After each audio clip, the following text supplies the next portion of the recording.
And strong language. Mark Cousins introduces the opening film in tonight's Moviedrome double bill, Dazed and Confused.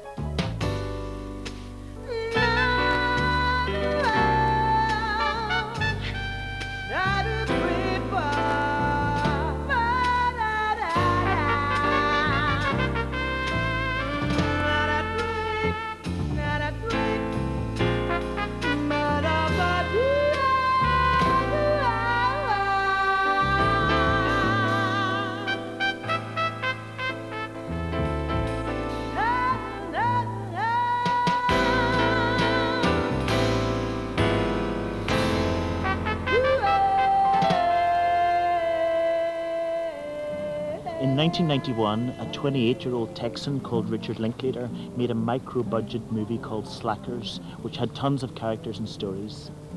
The film got great reviews and made it cool to hang out, to dress baggy, to diss the 80s yuppie rat race and all it stood for.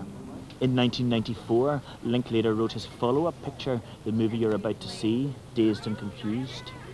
This time he went backwards to 1976, before the rat race began, to a bunch of high school students on the last day of term.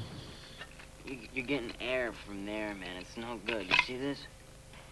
It's gotta be tight. You're gonna have to put some gum around the base of that to get a good hit, man. His timing was perfect. The 90s were ready for the 70s. T-shirts were skinny, the hairstyles were long, the jeans were so tight you had to pull up the zip with pliers. Neither film was exactly a big box office splash, but they found and helped define attitudes of the new decade, and their titles entered the lingo. Linklater shoots documentary style with no fancy angles or lenses.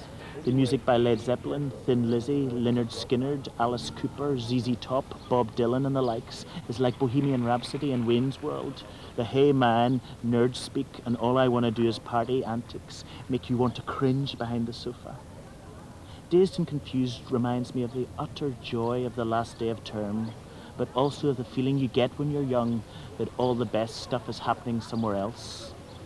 I think it's almost as good as American Graffiti, doing for the 70s what that film did for the 50s.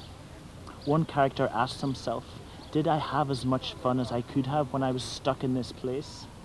And says, if these are the best times in my life, remind me to kill myself. So you're not gonna go to law school? What do you want to do then? I want to dance. I cringe and laugh at this picture, and then I miss the days of Snakebite and Lynyrd Skynyrd and Long Hot Summers. Matthew McConaughey, before he became Hollywood's golden boy, wears the tightest jeans of all, and Mike's played by Adam Goldberg, Chandler's mad temporary flatmate in Friends.